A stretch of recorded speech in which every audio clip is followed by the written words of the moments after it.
Hey everyone, it's Brandy and welcome back to my channel, Brandy Janae's Bookshelf. Today I'm going to be going over all of the books that I picked up or acquired in January.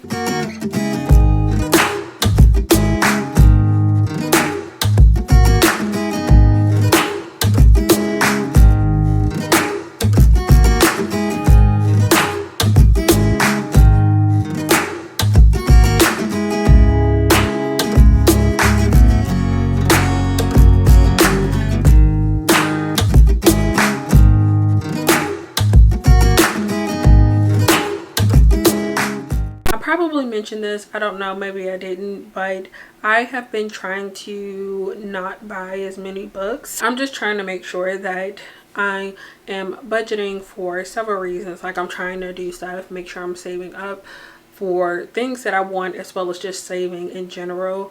And because of that, you know, book buying is, as of right now, the easiest thing to cut back on, because obviously I don't need to buy as many books. Anyway, I'm rambling on. It's already, I think, after 10:30 and I still haven't eaten because I've been filming.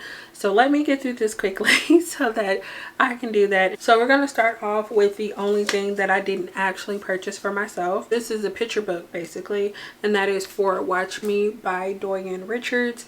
I'm not sure if you guys have been on my channel for a while. I know I have some new people, so hi, welcome, thanks for subscribing.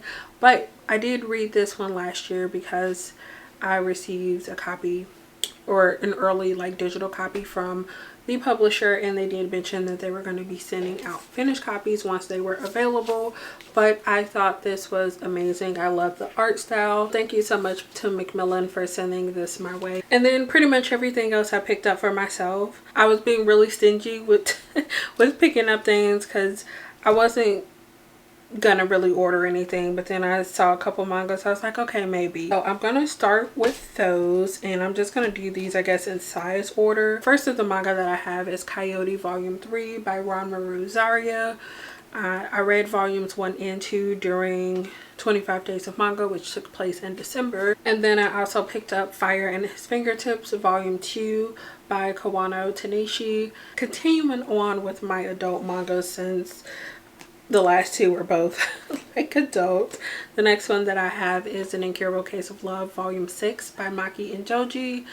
This, I found out, is almost over. I think there's only one more volume of this left, which sucks.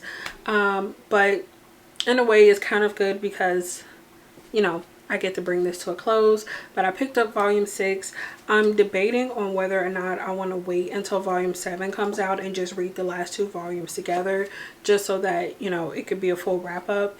I think I have to wait a couple months for volume 7, so it all depends on how I'm feeling, but it's not going to be a huge deal to wait, because I like to read these back to back so that I get more story at once, I guess. Alright, and then the final adult manga that I picked up was Sweat and Soap Volume 5. Yeah, Volume 5, sorry.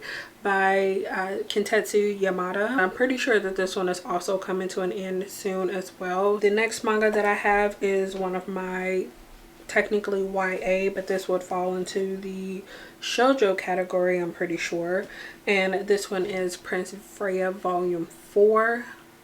Hopefully you can see that. This is a really light cover, and I'm sitting right in front of my box light, so hopefully that'll show up enough for you. The last two mangas that I picked up were both part of the same series, and that is for After the Rain by Jun Mayuzuki, I believe is how you say that.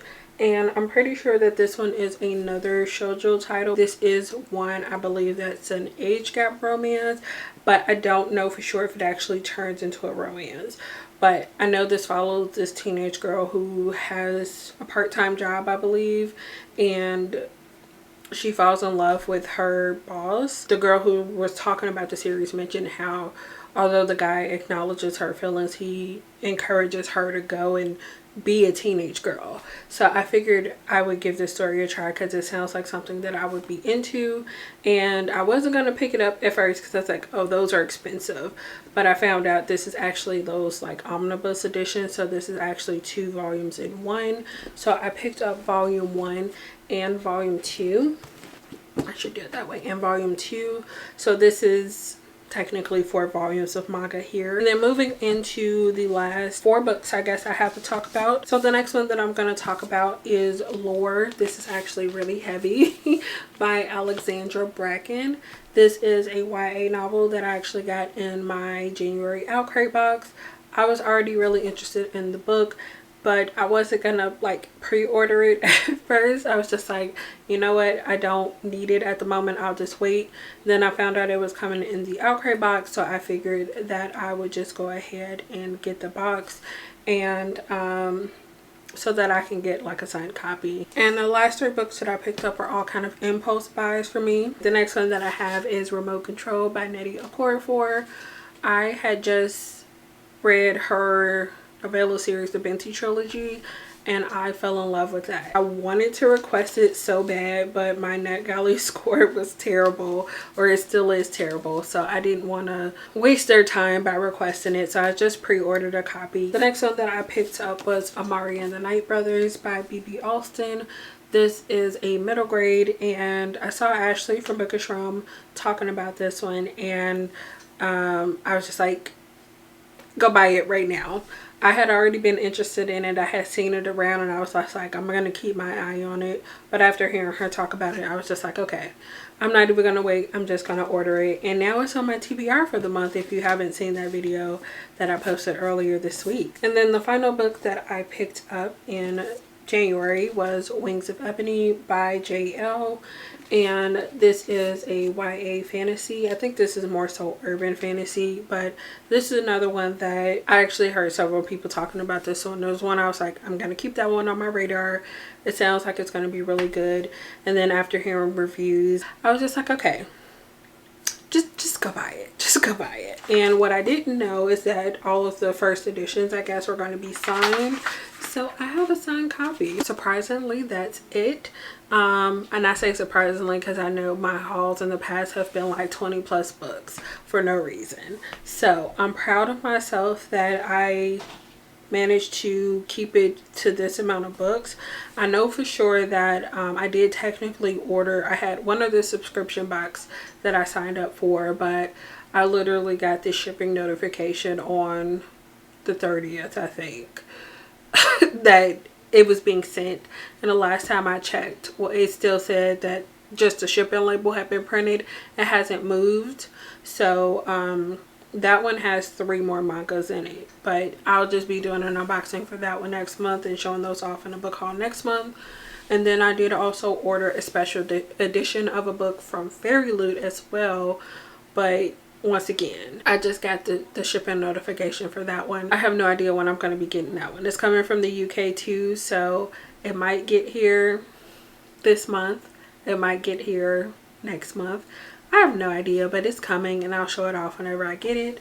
But those are all the books that I ordered and came in. I know I have a couple of pre-orders for next month, but I think my haul next month might be even shorter. That's all I have for you guys in this video. Make sure you comment down below with the books that you picked up in January. If you like this video, give it a thumbs up, and if you'd like to see more from me, make sure you subscribe. Thanks so much for watching, and I will see you guys again in the next one. Bye.